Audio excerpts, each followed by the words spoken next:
take actions. Like, as a matter of fact, because, you know, again, you mentioned me being a physical therapist. So when I saw your injury, the way you fell, you know, I was watching that as a physical therapist, and I said, I can't believe how he fell like that. Like, that was an insane thing. And I was thinking, like, maybe he fell like that because he's, you know, eating so much. And he was like, the only way I can ever go on a diet is MyFitnessPal's not going to work for you. It's like, I literally need to be an amputee. Dude, if I'm an amputee, then I can't get the food in my face because I have no arms. It's kind of accurate. Yeah, dude. Like, I mean, I've been up and down with weight my entire adult life. Yeah. And I've made, one time I lost a bunch of weight and I kept it off for a few years, and I thought I was like, oh, I'll never gain the weight again. Yeah. And then it slowly, like, 'cause I kept it off for a few years. Yeah.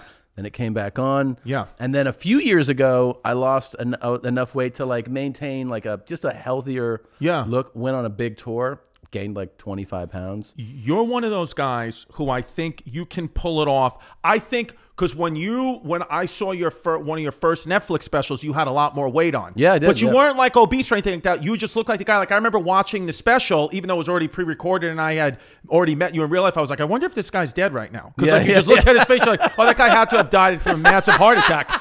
You know? Yeah. But, there's no way. Like, I was like thinking, like, he's not going to make it through the set, even.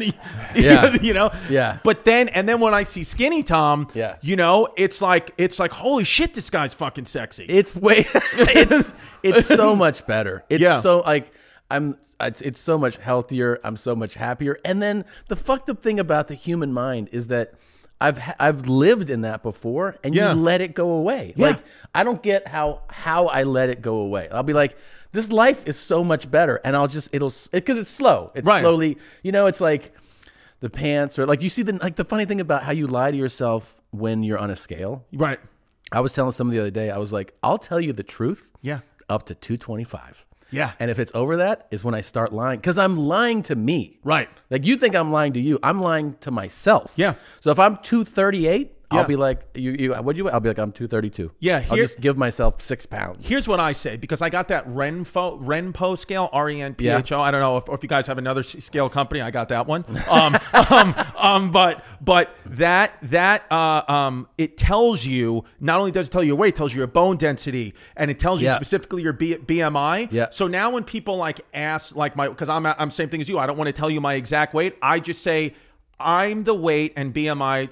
I'm eligible for the vaccine. That's what I say. I say I'm eligible to get the COVID-19 vaccine. Because I'm morbidly obese. I'm morbidly obese. Just know that it's over 30. Fuck. Yeah. You know? But I'm one of those guys where, you know, people always think I'm in better shape than I am. Like, I can't tell you how many times I've been. Isn't that the worst? I'd rather just be all the way fat. Bro. Because I have like a build where if I get to like 5 pounds less than I am now, maybe 10. Yeah. Some people, depending on what I wear, will be like, "Oh, you're in really good shape." Yeah. And I'll be like, "Huh?" And I'll not want to address it, and then it'll be something like a pool party or at the beach, and they'll be like, "Oh no, you're in terrible shape." And I'm like, "God damn Same it." with me, dude. I'm in shape outside until the wind blows, and then when the wind blows and you see my tits and my puffy nipples, they're like, "Oh, I thought that was going to be something different. Are you on estrogen?" Oh, yeah. You know, that's I'm. You know, I've said. A fucking radio girl one time told me. Yeah. The guy was a dipshit. Okay. And he was like, I'd lost weight, and someone made a comment about it, and he was like, "Hey, you got that jacket on." Yeah. I was like, "What?" And it was appropriate to walk in with it. Right. And he was like, "Let's see with it off." And I was like, "What the fuck, man?" And then she goes, "Yeah, I guess take it off." I'm like, "All right, take it off." She goes, "Oh yeah, I thought you were hot until you," and I was like, "Ah, shit." I know, dude. It's brutal, man. It's brutal. Or I was hooking up with multiple, you know, women once throughout the course of my life, and you know, we're about to have sex, take the shirt off, and then all of a sudden you turn the lights off, and I'm like, that happened. Oh yeah, back to back. And then the best thing that ever happened to me is a casting director told me, I've said this on podcasts before, but a casting director told me, I was in the casting, and he said, "Can you take your shirt off?" And because I could tell that. Once the casting director looked at his casting associate, it wasn't good. And then he said to me in front of the other people, he goes, "You know what your issue is, Chris?" He goes, "You have leading man face, best friend body. Oh. That's the problem." He said, "So I'd go one or the other. Either get ripped or get fat." And I've continued to stay exactly the same.